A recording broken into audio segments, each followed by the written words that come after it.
I get to share with those, again, who registered for the program. So we're going to send those out after part 2. So maybe that's some incentive for you to register and join again on August 16th. Okay, so without further ado, I'm going to share my screen. And I thank you all so much for attending. And I hope you get to learn a little something from me today. So what has resulted in us having so many questions submitted? Maybe you guessed the topic. It's a great one. It's all about inflammation, and maybe you've heard a little bit about inflammation and you're curious to learn how it might impact you and what you eat, how it might impact inflammation now that you are have been diagnosed with cancer. So what we're going to do today is I'm going to list those questions. We're going to get right to the story here. I'm going to provide the answers to the best of my ability and then offer some additional resources and recipes as I shared. Okay, so those questions. Oof, get ready for these. Okay, so how are inflammation and cancer related? What foods are inflammatory and why are they bad for you? What foods are the worst culprit for inflammation? What foods can cause inflammation? So a lot of people are wondering, like, what causes inflammation? How do I avoid those foods, right? But then we did have a handful of people who are curious about what foods might lower inflammation. And as an oncology dietitian, I just love that approach, right? What can we emphasize and focus on in terms of some of our food choices to help ourselves and help lower inflammation? So how do we lessen inflammation by our diet? And I'm going to share with you some important tips today. What foods are prone to cause inflammation aside from salt, and what foods are particularly good for reducing inflammation? So similar questions there. I'm going to answer them. I'm kind of grouping them together. So which ones are inflammatory, which ones are anti-inflammatory, and you'll see in just a moment. Next, what are the signs or symptoms of inflammation? Can foods cause inflammation and you don't realize it? So could you have inflammation without any symptoms? Is there a test to determine what foods are affecting you, or is only through elimination? If your body has inflammation, how would you know? Does inflammation cause weight gain? So some similar questions here too, right? I'm going to answer them together. What about processed foods and how do they relate to inflammation? Is dairy inflammatory in nature? The effect of sugar on inflammation, please. I am eating a lot of pasta due to it is the only thing that makes me feel better when eating. I'm worried about the sugar though. Best spices.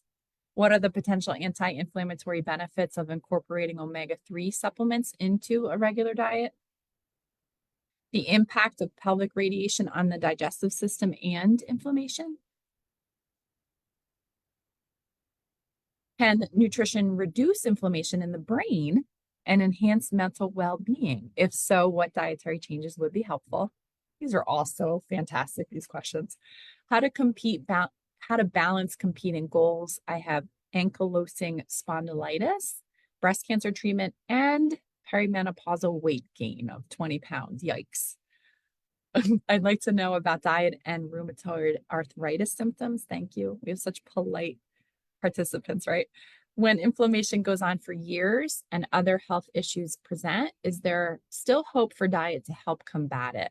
Does scar tissue ever get positively affected by diet, especially if it's sitting on the nerves? Thank you always for doing this. It is my pleasure. Thank you for attending. Are there any foods that inflame the liver, or does it not break down in that manner by organ?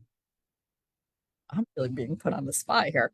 Okay, last set of questions. Are there certain foods that reverse chronic inflammation? How does inflammation increase the possibility of recurrence of breast cancer? Also, how does inflammation affect psoriasis? Super questions, right? Let's try to get to some of them today. All right, so let's start first with a little quick overview of inflammation and cancer. So I have a question for you. Sometimes the dietitian does the question asking, right? Is inflammation helpful for our bodies? It's a yes or no question. Or maybe it's a trick question. So yes and no. Did you know that? I thought it was important to clarify that with you all today. So acute inflammation is a normal process that our body uses during illness, injury, or infection. So this is when inflammation is helpful. It's a good thing for our bodies to have acute inflammation. It's protecting us. So this normally will resolve as soon as the problem is fixed. So let's say you've known this for yourself. If you cut a finger while you're chopping veggies in the kitchen and you get some blood bleeding, but redness and swelling and pain and inflammation, eventually with healing, that will subside. So that's a great example of acute inflammation. Now, on the other hand, there's something called chronic inflammation, and this is systemic. So it means it affects our entire body. It persists for months or even years because the immune system just keeps responding, keeps responding, keeps responding. So we sometimes call this silent inflammation because we don't really know what's happening. Okay. This places us at risk for chronic diseases because what happens is the immune system is working so hard that it doesn't work as well. And tissues end up becoming damaged, our immune system is impaired, and our oxidative stress increases as a result. What are some of the causes of chronic inflammation? So chronic inflammation contributes to and is a symptom of some well-known chronic diseases like multiple sclerosis, lupus, rheumatoid arthritis. Someone asked about that. And this is very obvious. Inflammatory bowel disease, right? Those are great examples of chronic inflammation. It can result from untreated injuries as well, or exposures to toxins or chemicals or pollutants. But it also can result from our lifestyle. And that's why we're here today, right? To learn a little bit more about that. So if we eat a standard American diet, this has been shown to be positively associated with increasing levels of chronic inflammation. Drinking excessive amounts of alcohol, carrying excessive amounts of body fat, especially in our abdomen. So if we sort of look like the apple shape compared to the pear shape, living with chronic stress, having irregular sleep patterns, but also aging. Aging contributes to chronic inflammation. Now, some of those things we can't do anything about, like aging, and sometimes like our sleep or our stress. We might not be able to do much about that. However, you might want to explore the services here at Cancer Wellness Center that can help you, that can give you some of the tools so that you can optimize your lifestyle so that their impact isn't negative on your health. So what about cancer specifically? So inflammation is one of what the experts call a key enabling characteristic that contributes to cells acquiring the hallmarks of cancer. So what that means is that it's like when there's chronic inflammation present, it sort of enables the cancer process to occur. And it contributes to all stages of cancer development by producing free radicals, and those end up damaging our DNA, by potentially causing mutations, and also from the signals from cytokines that are produced from inflammatory cells. What ends up happening is they turn on our oncogenes while also turning off our tumor suppressor genes. We don't want that to happen, right? Because that's sort of the setup, right? That's enabling cancer to happen. And also, I learned this too in preparation for the program, that it may also be involved with cancer metastasis as well as resistance to treatment. So it matters in the primary setting in terms of preventing the risk for cancer, but also after being diagnosed in terms of progression and developing metastasis. I gave you some bad news, but there's good news, right? So this is an interesting study that was published just a couple years ago. It was a meta-analysis of something called the Dietary Inflammatory Index. And I'm going to talk about that in a moment. And this was among cancer survivors, and it included 13 different studies, and included almost 15,000 adult cancer survivors. So pretty good numbers here. Well, what do you think the results of that meta-analysis were? Here's what the authors found. They suggested that consuming an anti-inflammatory diet after being diagnosed could lower the risk for all-cause mortality. So I'm going to repeat that. Can lower the risk for all-cause mortality. So what that means is dying from any cause, not just the cancer, but any other cause like cardiovascular disease, diabetes. This is really good information, right? And really, we want to leverage this anti-inflammatory approach to help support our survivors. For good news.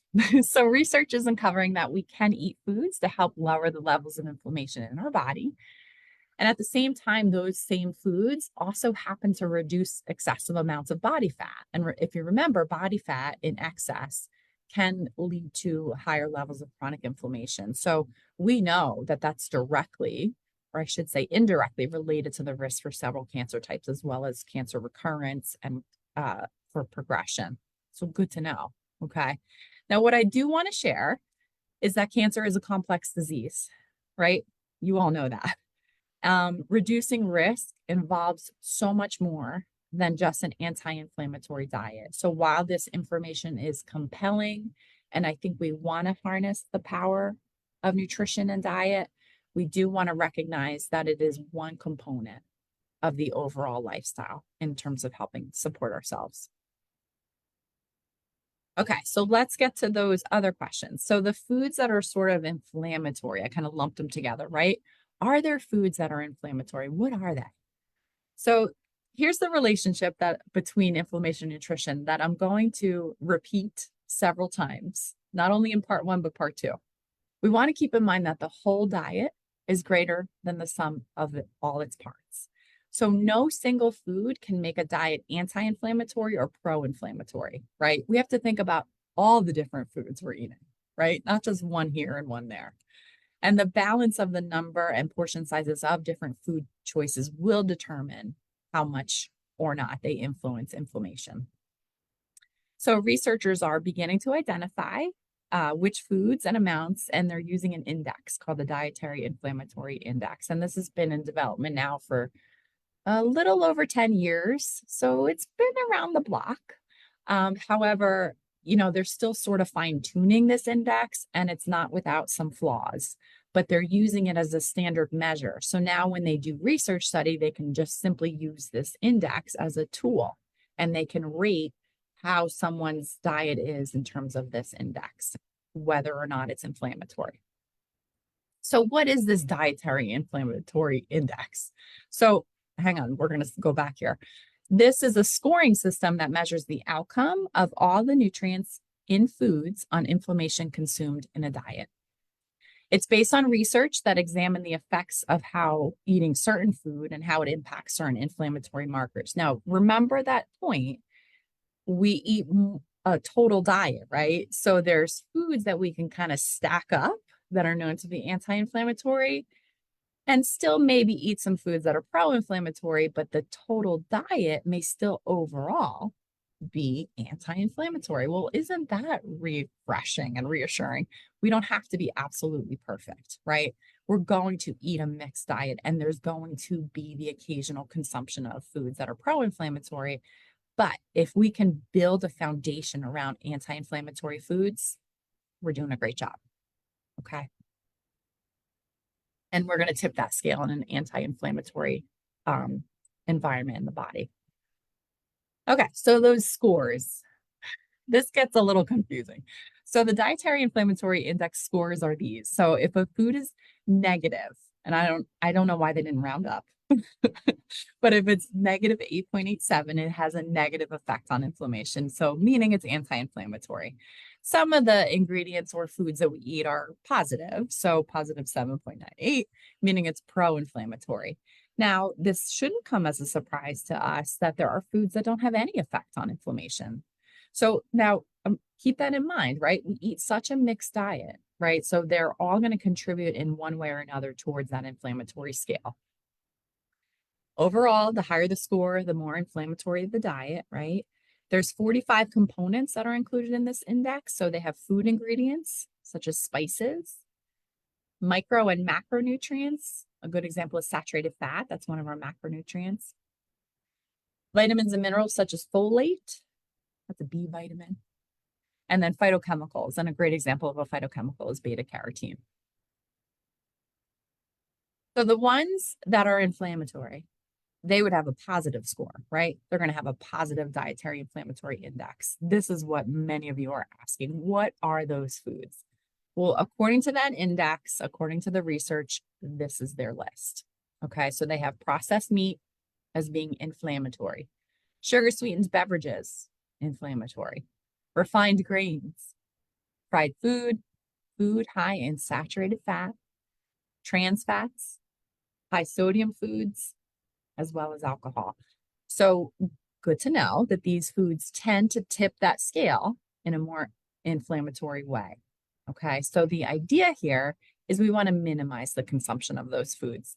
Now, I would venture to guess that most of you are aware that the foods on this list are not necessarily the most nutritious, right? And maybe not the most cancer protective. So this again is kind of just adding to the available evidence that a cancer protective diet is one that minimizes these foods, maybe not eliminates altogether, but minimizes these foods. And it's going to help you in more ways than one. So, not just in the abundance of those great nutrients, but minimizing these foods that might also increase inflammation. Really good stuff, right? Now, keep in mind, I don't care how much saturated fat you eat, our overall diets, what we eat overall, right? Not just one of those things here and there. We got to look at the big picture here. So our overall diets have a collective effect on inflammation. Okay. So what about those foods that could reduce inflammation in our body? How do we lessen inflammation by our diet? And what foods are particularly the best choices? So let's look at that dietary inflammatory index again and look at the ones that are negative, right? It sounds like counterintuitive, right? We would want a positive, but in this case, we don't want inflammation. So we want a negative DII. So here's their list, according to the research. So fatty fish, including salmon, mackerel, sardines, and herring, nuts, and all different types of nuts, berries, all different types of berries, both organic and conventional, or onions and garlic, leafy green vegetables, green and black tea, turmeric, ginger, and pepper really stood out in the spice category, extra virgin olive oil, foods with fiber, and then also antioxidants, including vitamin C. There's a few others, and beta carotene. Now, again, look at this list. Would you agree that this is probably on your list for a cancer protective diet? And maybe that's part of the protection, is that it might be helping to reduce inflammation. Okay. So this is a nice little snapshot. If you're eating these foods regularly, you're helping tip that scale towards an anti-inflammatory diet. Okay. Now keep in mind the big picture, right? And a lot of times people ask me for like a little bit more in terms of visuals or some examples. And the Mediterranean diet is a perfect example of one that is anti-inflammatory. So I share that as a resource as part of this presentation. But if you're looking for inspiration or you want to, look at for some cookbooks, the Mediterranean way of eating has been shown to be anti-inflammatory. It includes many of those foods that I just listed. But there's a great integrative doctor, Dr. Weil. He's down in Arizona, and he's been in practice, his whole life. And he really does approach nutrition as a way to really help improve and optimize wellness. And he, for a long time now, has been into this anti-inflammatory approach in terms of diet. So he has created this pyramid, and we sort of have stepped away from pyramids, but I think they still serve a purpose in terms of helping us conceptualize what might sound or look like an anti-inflammatory diet. So the base of this pyramid is really the bulk of the foods that we're eating day in and day out. So take a look at them for yourself. It's all those vegetables, both raw and cooked, from across the color spectrum, right? Fruits, similarly, I see lots of color on that very bottom pillar. And then as we take a step up the pyramid, we have some whole grains, some intact grains, some beans and legumes. And then now we're starting to include some healthy fats, smaller amounts of fish and shellfish, some whole soy foods, some cooked Asian mushrooms. And then towards the tippity top there, we're still going to include some of these things, but maybe less often. I would argue with this pyramid, I would shift down the tea, and I would shift down those herbs and spices. I would use them liberally. Like they belong at the bulk of the bottom of the pyramid, right? As in terms of the foods that we can enjoy every day. Now, supplements, I think that's something you're going to decide on a case by case basis, working with your healthcare provider. Wine, in terms of this pyramid and is included optionally, I would argue you don't necessarily need to have it at all to be anti-inflammatory. And the same goes with our healthy sweets, but you see here that they can be included in that. There are things like dark chocolate, for example, that might lend some compounds like polyphenols that are offering some anti-inflammatory effects as well, right? So this is a good visual for those of you interested. You certainly can access this when you get the slides. You can click right on that Dr. Weil's pyramid for yourself, and it's going to bring you to his page with lots more information. Besides the Mediterranean diet, the DASH diet, that stands for the dietary approaches to stop hypertension, that also looks like it is anti-inflammatory as well. It's not as well researched as the Mediterranean diet, but it also is another great example, especially if you have hypertension, another great way to help yourself. Now, keep in mind, our overall diets have a collective effect on inflammation. It's everything we're eating, right? So what about signs and symptoms of inflammation? Can we be having chronic levels of inflammation in our body and not be aware? Are there tests that we can use to measure inflammation? And what about weight gain? Does inflammation cause weight gain? Really great questions here. So signs and symptoms of inflammation, I think we know what they are for acute inflammation, right? We talked about that. If we have swelling or heat or redness or pain, this is acute inflammation. It's a good thing. It's our body's way of fixing the problem. However, chronic inflammation, as I mentioned earlier, it's sort of silent. And so it very often does not cause any symptoms. So we could certainly have chronic inflammation and not even know about it.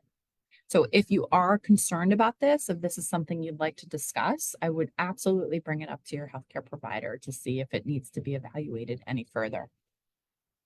Now, in the research, they do use some blood tests to determine if someone has inflammation. And some of these you might be familiar with: C-reactive protein, or CRP for short, erythrocyte sedimentation rate, or ESR, ferritin, and fibrinogen. Those are what are typically used in the research.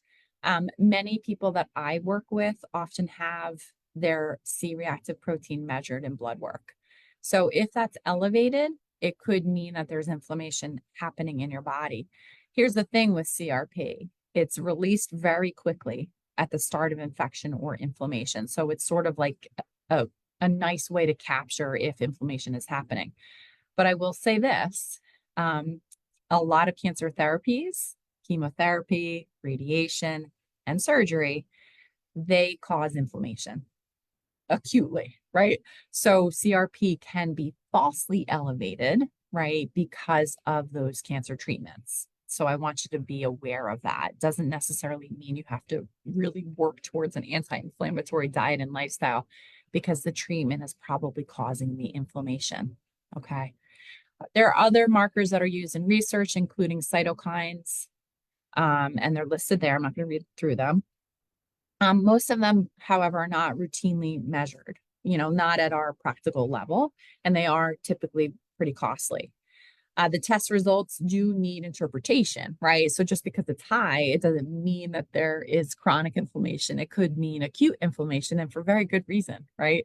So that's important for you to know. And I wonder if it hasn't already happened, will it happen where there are some direct to consumer mail tests where you could send off your blood work to see if you have these markers for inflammation and pay a lot of money to find out you have high levels of inflammation, but it's because maybe of another reason. Okay, so always good to discuss that with your healthcare provider. Experts do not recommend testing for inflammation. It just doesn't seem like we're in a place where we can practically measure that right now. Does inflammation cause weight gain? Good question. So it's actually the opposite. So weight gain can result in increasing inflammation. And as it turns out, it's excessive amounts of body fat, as I shared, especially in the midsection. This tissue that sits in our midsection is active. It's metabolically active, and it secretes many substances, including inflammatory ones that are called cytokines, and those are inflammatory. So when we talk about weight management, or if someone has a goal to lose some weight, we do want to try to target that area because that will improve health parameters, right? Now, it's not always easy to do because sometimes where we carry our extra fat is genetic and there's only so much we can do. But it does speak to the point that, I think a thorough evaluation of where you're carrying your weight, especially if it's the extra fat, that where you carry it matters, especially as it relates to inflammation. And a good example of this is osteoarthritis. So very often the recommendation for someone who might have osteoarthritis might be to lose a little extra of that excess fat because it will help reduce the pain and increase flexibility because of the osteoarthritis. Okay, now we're going to talk about some specific foods. So dairy. Is dairy inflammatory? Great question. True or false? I think this is a very hot topic. I'm surprised I didn't get more questions about this. So for the most part, dairy is not inflammatory. And I know that may sound surprising to some of you. It is not inflammatory.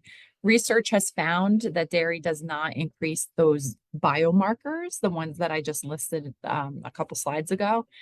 It doesn't, when people are having dairy, it doesn't seem to raise those markers for inflammation. The only exceptions, however, are for someone who has a milk allergy or for someone who's lactose intolerant. And if you have a milk allergy, I'm going to guess you know it, right? So think of what an allergic reaction is, right? It's inflammation. So of course it's going to cause some inflammation. And lactose intolerance, not always very well defined and or diagnosed. And so people have varying degrees of lactose intolerance. It could also cause inflammation, right? Because the body's reacting to something. There's a response and it does so with inflammation. So if you do suspect that you're lactose intolerant, another great thing to bring up to your healthcare provider and perhaps discuss if that needs to be evaluated further or if you need to be referred to a dietitian so that you can explore that. Any potential link that might be related to the amount of fat in dairy as saturated fat. Because if you remember on that positive DII list was saturated fat.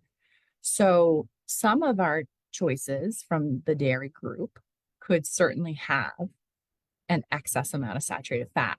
So chances are it's the saturated fat that's the culprit, but not necessarily the dairy. So potentially what this means is that there's better choices in the family of dairy foods that are going to not raise levels of inflammation. Okay, good to know. And in fact, some people argue that dairy could be anti-inflammatory based on what it contains, especially things like milk and yogurt. There are vitamins added to some, so vitamins A and D. There's other B vitamins, riboflavin and B12, and also some minerals like zinc and selenium. Those have been shown to be anti-inflammatory micronutrients. So good to know, right? And then also probiotics in some of our fermented dairy choices are arguably anti-inflammatory as well, because that's impacting the gut and it's impacting the immune system in a beneficial way. I would say if you find you have a personal reaction to dairy that causes you to feel some symptoms, you don't need to have dairy. It's not a must-have, right? And that's, again, where working with a dietitian is especially helpful if you're thinking about sort of an elimination diet approach. I would want you to make sure if dairy is not in your diet, are you substituting with nutritious alternatives? Okay. So guess what? Dairy is not inflammatory. That's a false. It's false. But do keep in mind, our overall diets also have a collective effect on inflammation. So what about sugar? Really great question. What is the effect of sugar on inflammation? So the type of the sugar matters. So we got to keep in mind sugars are naturally occurring. So we find them naturally in a wide variety of fruits, of vegetables, and also some of our dairy foods. They're there. They're meant to be there. They're part of this nutritious package where it belongs. There are no formal recommendations for how much of the natural sugars we should be eating, but we do have recommendations for added sugars, and added sugars are different. They're a totally different type of sugar. And what the experts advise, and this is really kind of across the globe, experts advise anywhere from less than 5 to less than 10% of all of the calories that we're eating that they come from added sugars. So I like sometimes setting targets for people who are interested, and that's again where we can personalize the approach as working one-on-one with a dietitian. Because what this does is it allows us to eat sugar in sensible ways and enjoy it and not feel guilty or ashamed or feel like we're harming ourselves, right? Because those targets are there for a reason, because they're associated with an overall healthy and maybe anti-inflammatory diet. Okay. So we don't need to avoid sugars.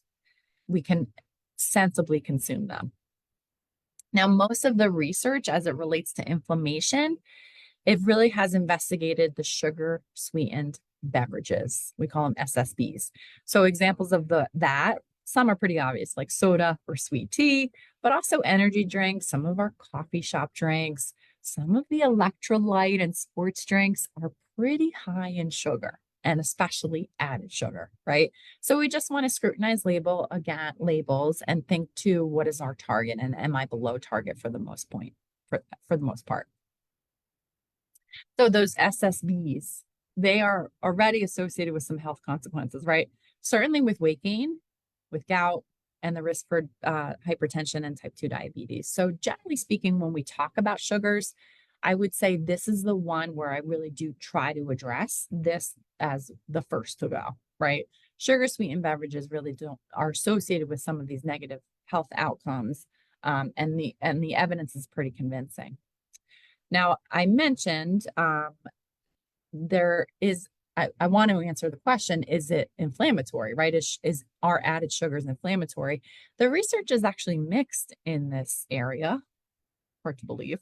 But some studies show that excessive amounts of sugar sweetened beverages seem to be the culprit. So they seem to be the ones to kind of focus on. We do know that sugar sweetened beverages are associated with the risk of weight gain. There is convincing evidence. And remember, weight gain is associated with chronic inflammation. So that might be the indirect link there. Okay. Experts agree that the best approach is not necessarily to consider whether we consume sugar at all, but to consider the amount of added sugars, especially from SSBs, along with what else we happen to be eating and drinking along with those added sugars. Keep in mind, our overall diets also have a collective effect on inflammation, right? So if we have some SSBs or a little bit of the added sugar, what else are we eating? What else are we drinking? Are we having green and black tea every day? Are we spicing our food? Are we having a lot of high fiber foods? The list goes on and on. So we want to keep in mind, again, the big picture here. Next question. I am eating a lot of pasta due to it is the only thing that makes me feel better when I'm eating. I'm worried about the sugar though. And I think this is a very natural concern. And I work with many individuals, especially during their treatment, that have concerns that they've shifted their diet because it's all they can really stand to eat during their treatment, right? Are those, those carbohydrate foods.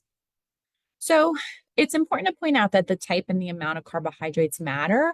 So absolutely, it makes sense that, pasta seems to be a good choice right now because carbs are the easiest for us to digest in general, right? So pasta is a good example. That's what our gut really likes. It really is comforted by that in more ways than one. And not only that, though, that is very likely an important source of fuel, especially if you're on treatment. If you have concerns about your blood sugar levels, I think that's when we want to worry about these shifts in terms of eating more carbs and eating more pasta. So I want you to talk to your healthcare provider about that because that needs to be addressed rather than worrying about the pasta or worrying about the carbs. If your blood sugars are high, that needs some medical attention, right? And then we can talk about the pasta and the carbs. You also can absolutely ask for a referral to a dietitian. And again, this is where there could be some specific recommendations or even setting some targets for amounts of carbs per day to really help you guide your choices, but then also help keep those blood sugars as best controlled as possible. I would recommend to aim to choose quality carbohydrates that have some nutrition, but also especially have fiber. Fiber is metabolized differently, and it helps really efficiently control our blood sugars, which is a good thing. So we're looking for ones that are less processed than some others. And I think pasta is a good example. We have, refined wheat pasta, or we have whole wheat pasta. There also are pasta alternatives from the bean families. So there's lots of ways there's lots of options there, and some choices are better than others. I would say whole wheat pasta is really surprisingly a great choice. It's very high in fiber. And when we eat carbohydrates that have that amount of fiber, it automatically allows us to subtract from the total amount of carbohydrates we're eating, because the fiber blocks our body from accessing those carbohydrates. So it has a beneficial impact on our blood sugar. But also, too, we talk about combination approach. And so we want to balance meals and also our snack choices, so that if we're having some carbohydrates, we're also including a source of protein and maybe a source of healthy fats along with it, so that we're building a nourishing meal, but also controlling blood sugars and feeling satisfied at the same time. So here's a great, we didn't ask the dietitian on managing blood sugars, and it might be time to do it again. How do we eat to manage our blood sugars? Well, I think that this plate is a very helpful approach. So think about every time you're sitting down to a meal or to a snack, can you design your plate to sort of look like this, right? So if you notice, there's a protein source. Now on this plate, there's some chicken, but certainly you can choose some plant proteins. I'm a big fan of whole soy foods. So if it's edamame or tofu or tempeh, that's a great source of protein as well. But you can choose those fatty fish like salmon that I mentioned earlier, which is also anti-inflammatory. So that takes up about a quarter of the plate, right? And then the other quarter of the plate are quality whole grains. So maybe it's that whole wheat pasta here. And then half of the plate is our non-starchy vegetables. So not a lot of carbohydrates here, but a lot of nutrition, and certainly a lot of anti-inflammatory compounds and cancer. This plate is also cancer protective. So it helps control blood sugars, it helps reduce inflammation, and it also supplies a hefty amount of nutrients that are going to help support our cancer protective diet. Okay, this might be the last question. So best spices. I'm so glad someone asked about this. I love it. Because here now we're looking towards the foods, like what can we do? How can we help ourselves in terms of reducing inflammation? So 3 come to mind, and a lot of it's based on the dietary inflammatory index. The first is ginger. And did you know ginger contains over 400 different compounds? Like, it's a busy little package of nutrients, right? And some of them in there are anti-inflammatory for sure. So ginger extracts reduce the production of leukotrienes, and those are inflammatory. So that's the direct mechanism. How great is that? So when we eat ginger, whether it be in the raw form, in the cooked form, if we use ginger spice from our rack, we're getting that creative process, right? We're reducing those leukotrienes. Oh, hang on. I got excited there. Ginger has been shown to reduce inflammation for those with rheumatoid arthritis. I know there was a question about that, and I'm going to answer that specifically, but good to know. So we know it reduces inflammation because that's arthritis. That suffix itis means inflammation, right? It is important to point out that not everyone can tolerate ginger. Not everyone loves the taste of ginger, but besides that, some people with psoriatic arthritis, inflammatory bowel disease, or dermatitis, sometimes we find, I guess there's been case reports where people just don't, it kind of exacerbates their symptoms. So good to know. I don't know if the dose matters in those situations, but if you fall under that category, you might just want to be cautious about including ginger. I think fresh and ground are both great ways to enjoy ginger, and ginger has a lot of versatility from sweet to savory recipes. If you're thinking, oh, I should take a ginger dietary supplement, I would just please pause and ask first. So ask your healthcare provider if a dietary supplement would make sense for you. If it doesn't interact with any of your prescriptions or any other conditions that you have, it's very important to know that. Next spice, turmeric. So turmeric is a relative of ginger. It contains curcumin, and it seems like curcumin is what's responsible for regulating inflammatory pathways.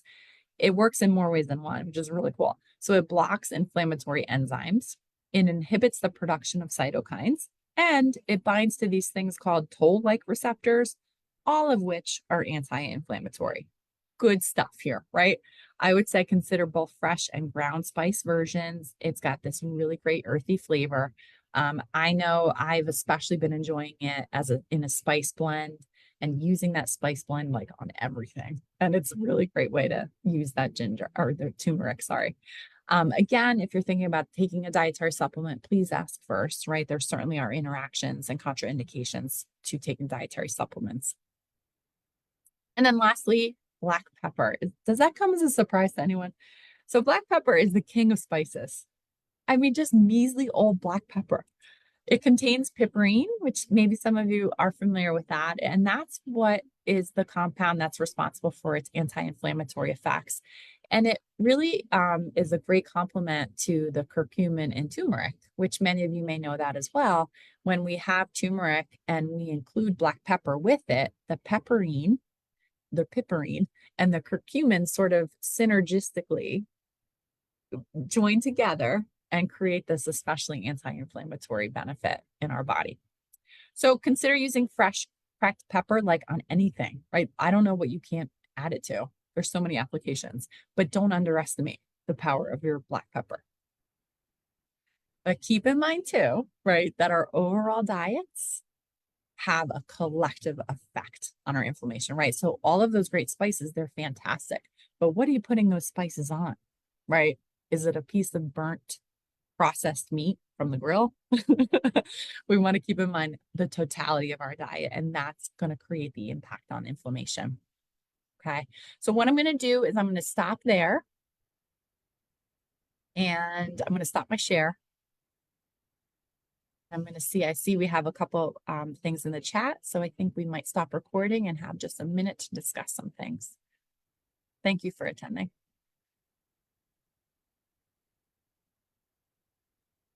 Thank you, Lori. And for those of you who are on, I put part 2 in the chat here for you. So you're welcome to register. As Lori mentioned, in order to receive the link for next time, please do go ahead and register online. And I see a great question in the chat. How about I add that to the next one, if that's okay? Because I think it's such a great question. I want the next list of participants or our live recording to get the answer to that question. That sounds great. So we will add the difference between soluble and insoluble fiber. And then we just got one more in the question, which is, can you eat beans and lentils instead of starches? Yeah, absolutely. I mean, I think they're different, right? So starches, you know, when I hear starches, I think of starchy vegetables like sweet potato. I think definitely adds a lot of great bang for buck in terms of nutrition. And it's high in beta carotene, which we know is anti-inflammatory. So a great thing to choose, right? We don't have to avoid it altogether, but also to starches, like in terms of, you know, like our grains, if that's what you're referring to, you don't have to eat grains, but I think you'd be missing out if you didn't have some grains, especially whole and intact grains, because they're just different. They're a different family of nutrients and they could add some value to the diet as well. But beans and lentils, yes, enjoy them.